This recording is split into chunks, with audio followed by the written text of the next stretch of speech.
Good morning, students. Your social class is start now. Yesterday we read about the resources.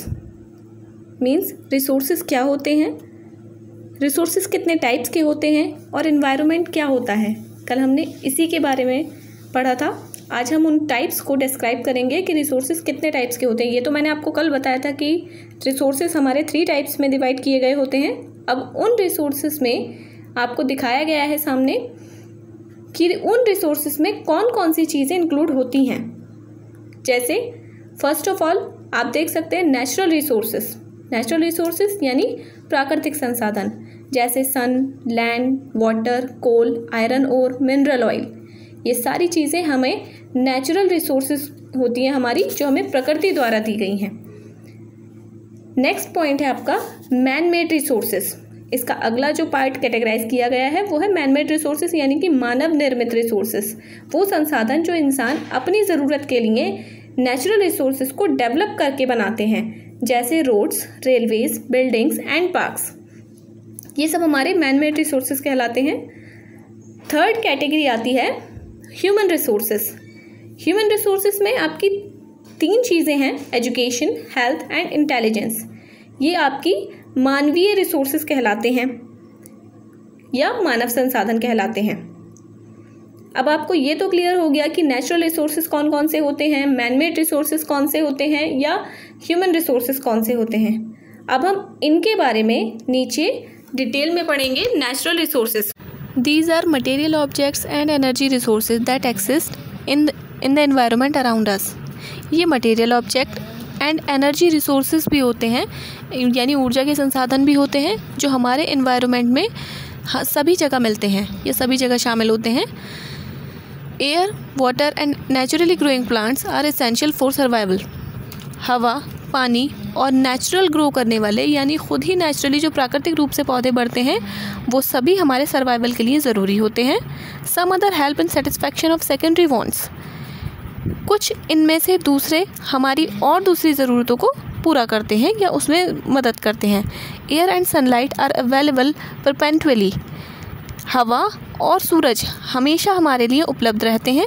Natural resources are obtained from land, soil, water, animal and mines.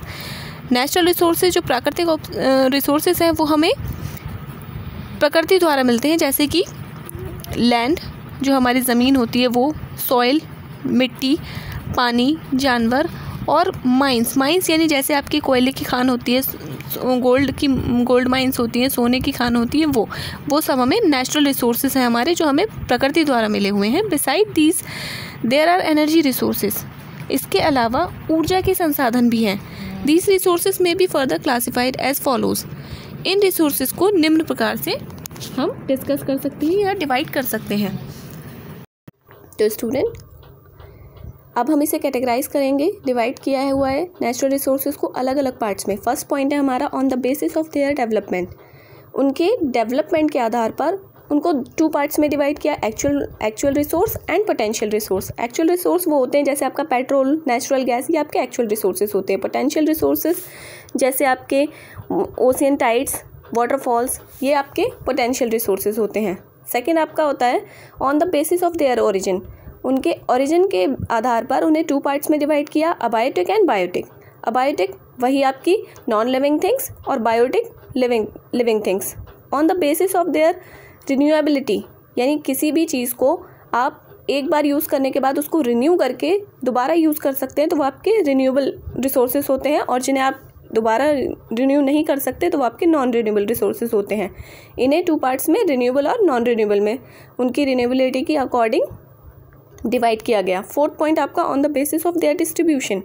उनके distribution के आधार पर उन्हें यूबिक्विट्स and localised 2 parts में divide किया गया. यूबिक्विट्स हमारे वो resource होते हैं जो हमें हर जगह मिलते हैं, जैसे कि आपका एयर हुआ, सनलाइट है, ये सब आपके यूबिक्विट्स होते हैं. और लोकलाइज्ड रिसोर्सेज आपके वो रिसोर्सेज होते हैं जैसे आपके मिनरल्स होते हैं, आयरन होता है, ये सब चीज़ें आपकी लोकलाइज्ड रिसोर्सेज में आती हैं. इनके डिस्ट्रीब्यूशन के अकॉर्डिंग इसको लोकलाइज्ड और यूबिक्विट्स 2 पार्ट्स में डिवाइड किया गया. अब आगे हम इसे on the basis of their development, जैसे हमने आपको बताया कि यहाँ पर डेवलपमेंट के आधार पर उन्हें एक्चुअल और पोटेंशियल 2 पार्ट में डिवाइड किया. अब इसको आगे और एक्सप्लेन किया जाएगा वो मैं आपको कल अपनी वीडियो में बताऊंगी। तब तक जो मैंने आपको बताया है और उससे रिलेटेड होमवर्क आपको करना है, वो होमवर्क मैं आपको इस क्लास के ओवर होने के बाद दूंगी और कल सेम टाइम जब आपकी क्लास होगी उस वक्त आप लोगों को वो होमवर्क मुझे सेंड करना है।